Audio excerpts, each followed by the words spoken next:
तरंग तरंग तरंग युवा तरंग। पेंटेकोस्त के दिन में जैसे तू आया, वैसे ही हमारे दिल में आओ आत्मा। पेंटेकोस्त के दिन में जैसे तू आया, वैसे ही हमारे दिल में आओ आत्मा। हवा जैसे आना, नव जीवन देना। हवा जैसे आना, नव जीवन देना। जैसे तेरी इच्छा वैसे जीने के लिए, जैसे तेरी इच्छा वैसे जीने के लिए। पेंटेकोस्त के दिन में जैसे तू आया, वैसे ही हमारे दिल में आओ आत्मा। पेंटेकोस्त के दिन में जैसे तू आया, वैसे ही हमारे दिल में आओ आत्मा। अग्नि जैसे आना, नव जीवन देना। अग्नि जैसे आना, नव जीवन देना। जैसे तेरी इच्छा वैसे जीने के लिए, जैसे तेरी इच्छा वैसे जीने के लिए। पेंटेकोस्त के दिन में जैसे तू आया, वैसे ही हमारे दिल में आओ आत्मा। पेंटेकोस्त के दिन में जैसे तू आया, वैसे ही हमारे दिल में आओ आत्मा। वैसे ही हमारे दिल में आओ आत्मा।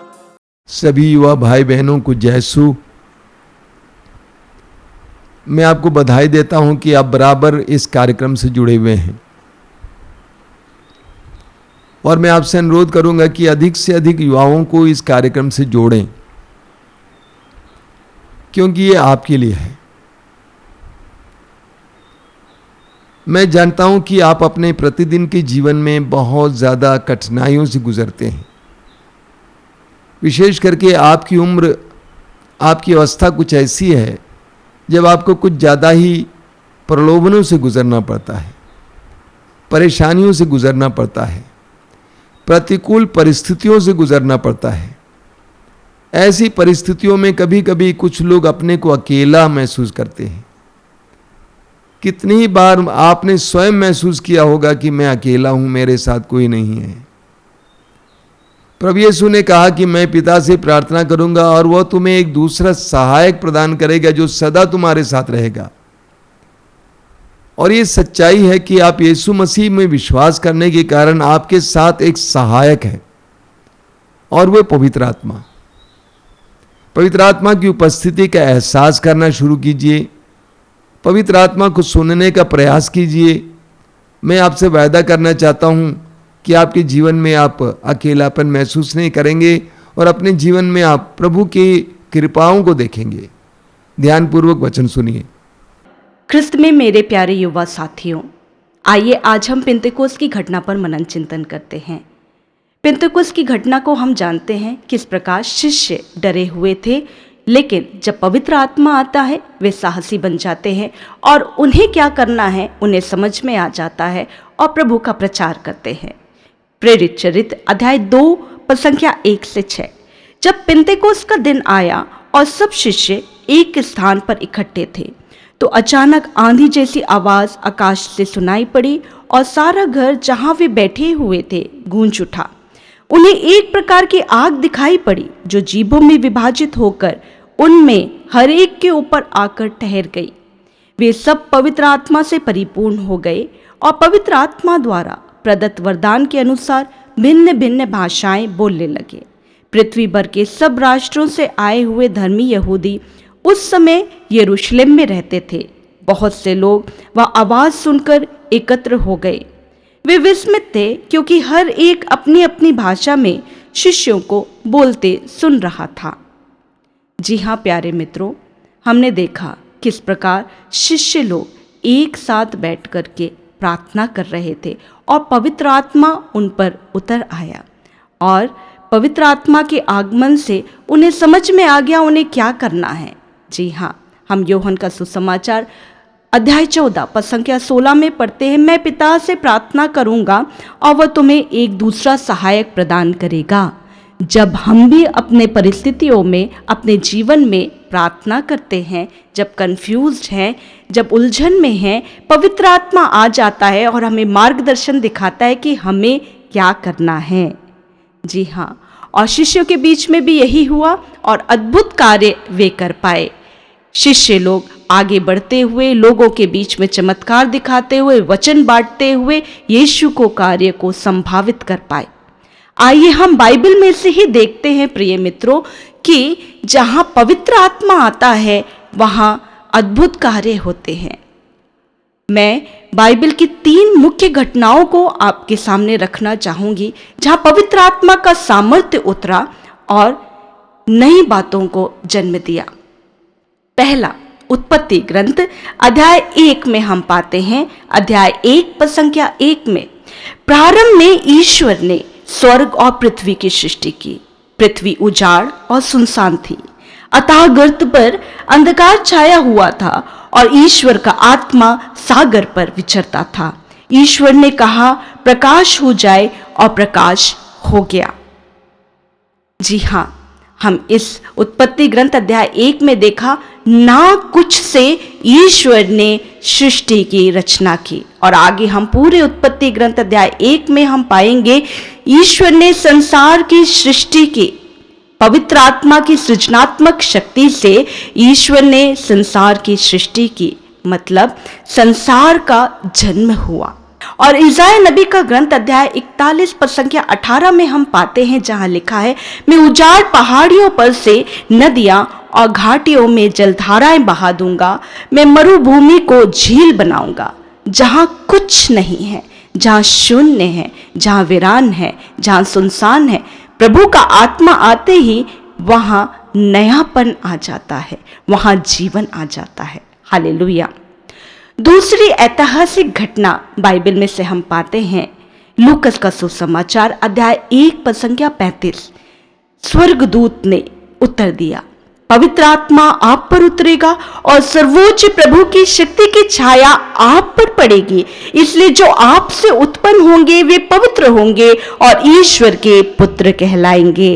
फिर से हम देखते हैं पवित्र आत्मा की सृजनात्मक शक्ति, जहां मां मरियम जो माता के गर्भ से निष्कलंक थी, मां मरियम ने पवित्र आत्मा को ग्रहण किया, पवित्र आत्मा की सृजनात्मक शक्ति को ग्रहण किया और मुक्तिदाता उनके गर्भ में आए और मुक्तिदाता का जन्म मां मरियम के माध्यम से हुआ। लूकस का सुसमाचार अध्याय 1 पद संख्या 37 में वचन कहता है, ईश्वर के लिए कुछ भी असंभव नहीं है। हमारी हर असंभावित बातों को आप प्रभु को दे दें, प्रार्थना करें, आपके जीवन में पवित्र आत्मा अद्भुत कार्य करेंगे। तीसरी ऐतिहासिक घटना हम बाइबल में से पाते हैं, प्रेरित चरित्र अध्याय 2 पद संख्या 1, जो अभी हमने कुछ देर पहले पढ़ा, जहां सभी शिष्य डरे हुए थे, प्रार्थना कर रहे थे। कुछ नारियां और माता मरियम के साथ सभी शिष्य प्रार्थना कर रहे थे और प्रार्थना करते करते पेंतेकोस्त के दिन सभी शिष्य पवित्र आत्मा से भर गए, भिन्न भिन्न भाषाएं बोलने लगे और यीशु के कार्यों को करने लगे, वचन बांटने लगे। और इस दिन पेत्रुस निर्भीकता के साथ वचन बांटने लगे और पेत्रुस के वचन बांटने से 3000 लोग विश्वास में आ गए और कलीसिया का जन्म हुआ। हमने देखा बाइबल की 3 महत्वपूर्ण घटना। पहला, उत्पत्ति ग्रंथ अध्याय 1, जहां संसार का जन्म हुआ, संसार की उत्पत्ति हुई पवित्र आत्मा की शक्ति से। दूसरी घटना हम लूकस के सुसमाचार में देखते हैं, जहां प्रभु यीशु पवित्र आत्मा के माध्यम से माता मरियम के गर्भ में आते हैं और संसार में मुक्तिदाता बन जाते हैं हम सबका उद्धार करने के लिए। तीसरी महत्वपूर्ण घटना हम पाते हैं प्रेरित चरित्र में, जहां कलीसिया का जन्म होता है। हमने तीनों अध्याय में देखा, पवित्र आत्मा जहां आते हैं जीवन आ जाता है, पवित्र आत्मा जहां आते हैं उद्धार होता है। आइए प्यारे मित्रों, हम सब भी हमारे जीवन में जहां कहीं भी उलझन है, पवित्र आत्मा का आह्वान करें। वचन कहता है यूएल नबी का ग्रंथ अध्याय 3 पद संख्या 1 और 2 में, इसके बाद मैं सब शरीरधारियों पर अपना आत्मा उतारूंगा, तुम्हारे पुत्र पुत्र और पुत्रियां भविष्यवाणी करेंगे, तुम्हारे बड़े बूढ़े स्वप्न देखेंगे और तुम्हारे नवयुवकों को दिव्य दर्शन होंगे। उन दिनों मैं दास दासियों पर भी अपना आत्मा उंडेलूंगा। प्रभु ने वादा किया है, ईश्वर के वचन में वादा है, तो हमें ये आत्मा अवश्य मिलेगा। नबी इज़ेकिएल का ग्रंथ अध्याय 37 पद संख्या 14 में वचन कहता है, मैं तुम्हें अपना आत्मा प्रदान करूंगा और तुम में जीवन आ जाएगा। और हम बाइबल में बहुत सारे नबियों को, नेताओं को देखते हैं जिन्होंने पवित्र आत्मा के सामर्थ्य को पाया और अद्भुत कार्य किए। आप देखें, मूसा को ईश्वर का सामर्थ्य मिला, पवित्र आत्मा का सामर्थ्य मिला और लाखों इजरायलियों को मूसा ने बचा लिया। जोशुआ को सामर्थ्य मिला और यरीको नगर पर उसे अधिकार मिला। हम आगे देखते दाऊद को सामर्थ्य मिला और गोलियात को उसने हरा दिया। हम देखते सैमसन को सामर्थ्य मिला और फिलिस्तियों को उसने हरा दिया। इस प्रकार पूरे बाइबल में दानियल को देखे, एस्तर को देखे, यूदित को देखे, हर एक नेताओं को प्रभु का आत्मा का सामर्थ्य मिला और उन्होंने अद्भुत कार्य किए। पवित्र आत्मा के सामर्थ्य से भरते हुए शिष्यों ने भी अद्भुत चमत्कार किए और बहुत सारे लोगों को ईश राज्य के लिए बटोर लिया। और बहुत सारे संतों ने भी यही कार्य किए, पवित्र आत्मा से भरते हुए बहुत सारे लोगों को ईश राज्य के लिए पा लिया। वचन कहता है हग्गई नबी का ग्रंथ अध्याय 2 पद संख्या 5 में, मेरी आत्मा तुम्हारे बीच निवास करेगा, मत डर, मैं इस मंदिर को वैभव से भर दूंगा। मेरे प्रिय युवा साथियों, आप डरिए नहीं। वचन में प्रभु वादा कर रहे हैं, मेरी आत्मा तुम्हारे बीच निवास करेगा, मैं इस मंदिर को वैभव से भर दूंगा। आप प्रार्थना कीजिए, प्रभु मेरे मंदिर को आप अपने पवित्र आत्मा के वैभव से भर दीजिए, मेरे मंदिर को आपके प्रदत्त फलों और वरदानों से भर दीजिए, ताकि मैं आपके कार्यों को कर सकूं, ताकि आपके साथ में रहते हुए बहुत सारे कार्यों को मैं कर सकूं। वचन कहता है रोमियो का पत्र अध्याय 12 पद संख्या 2 में, आप इस संसार के अनुकूल ना बने, बल्कि सब कुछ नई दृष्टि से देखें और अपना स्वभाव बदल ले। आज हमें भी यही प्रार्थना करनी है, जैसे ये वचन में रोमियो का पत्र अध्याय 12 पद संख्या 2 में, आप इस संसार के अनुकूल ना बने। हम जो वचन सुनते हैं, प्रार्थना करते हैं, अब हमें इस संसार के अनुकूल नहीं बनना है, बल्कि पवित्र आत्मा से भरते हुए प्रार्थना करना है, पवित्र आत्मा से भरते हुए दैनिक कार्यों को करना है, पवित्र आत्मा से भरते हुए यीशु के कार्यों को करना है। आइए हम प्रार्थना करें। हे प्यारे प्रभु यीशु, ये सुंदर समय धन्यवाद देते हैं जब हम पवित्र आत्मा के वचनों को सुने, पवित्र आत्मा के वचनों को जाने। हम प्रार्थना करते हैं प्रभु जी कि हमारे जीवन में, हमारे दैनिक कार्यों में पवित्र आत्मा का आगमन हो, हमारे दैनिक जीवन में, दैनिक कार्यों में पवित्र आत्मा का वास हो। हम जो कुछ कहें, हम जो कुछ करें, हम पवित्र आत्मा से प्रेरित होकर के करें, जिससे आपको महिमा मिले। प्रभु जी, आज मैं उन सभी तमाम युवा साथियों को समर्पित करती हूँ जो अपने जीवन में कंफ्यूज्ड है, जो अपने जीवन में उलझन में है, जो अपने जीवन में आगे बढ़ नहीं पा रहे हैं। हे प्रभु, उन्हें अनुग्रह दे कि वे पवित्र आत्मा की सृजनात्मक शक्ति को समझ सके, पवित्र आत्मा की सृजनात्मक शक्ति को समझ सके और अपने हर एक दैनिक कार्य में उसको महसूस कर सके, ताकि वे विजय हों और आपके साक्षी बने। यह प्रार्थना मैं आपके नाम से मांगती हूँ, आमीन। आइए हम प्रार्थना करें। अपनी आंखें बंद कीजिए। हे करुणामय पिता, मैं तुझे धन्यवाद देता हूं मेरे इन छोटे भाई बहनों के लिए। हे पिता, तू जानता है कि कैसी कैसी परिस्थितियों से गुजर रहे हैं, इनको कैसे कैसे अनुभव झेलना पड़ता है।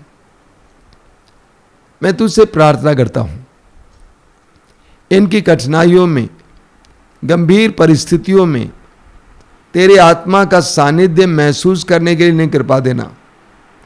हर समय तेरे आत्मा के सानिध्य में जीवन जीने के लिए कृपा देना। तेरे आत्मा की संगति को प्रतिपल अनुभव करने के लिए कृपा देना। उस पवित्र आत्मा का सामर्थ्य महसूस करने के लिए कृपा देना। सिर झुकाइए। सर्वशक्तिमान परमेश्वर, पिता, पुत्र और पवित्र आत्मा आप लोगों को आशीर्वाद प्रदान करें। आमीन। सबको जय यीशु।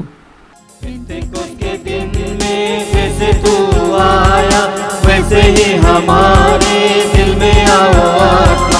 पेंतेकोस्त के दिन में जैसे तू आया, वैसे ही हमारे दिल में आओ आत्मा। हवा जैसे आना, नव जीवन देना। हवा जैसे आना, नव जीवन देना। जैसे तेरी इच्छा वैसे जीने के लिए, जैसे तेरी इच्छा वैसे जीने के लिए। पेंतेकोस्त के दिन में जैसे तू आया, वैसे ही हमारे दिल में आओ आत्मा। पेंतेकोस्त के दिन में जैसे तू आया, वैसे ही हमारे दिल में आओ आत्मा। अग्नि जैसे आना, नव जीवन देना। अग्नि जैसे आना, नव जीवन देना। जैसे तेरी इच्छा वैसे जीने के लिए, जैसे तेरी इच्छा वैसे जीने